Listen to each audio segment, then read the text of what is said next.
श्रीकात्यायनी अष्टोत्तरशतनामावली। ॐ कल्याण्यै नमः। ॐ त्रिपुरायै नमः।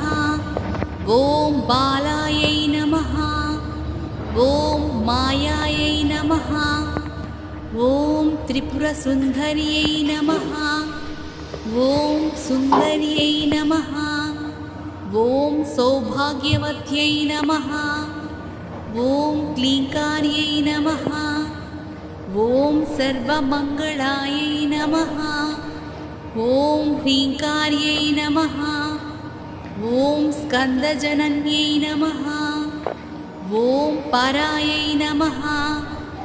ॐ पञ्चदशाक्षी नमः। ॐ त्रिलोक्यमोहनाधीशायै नमः। ॐ सर्वासा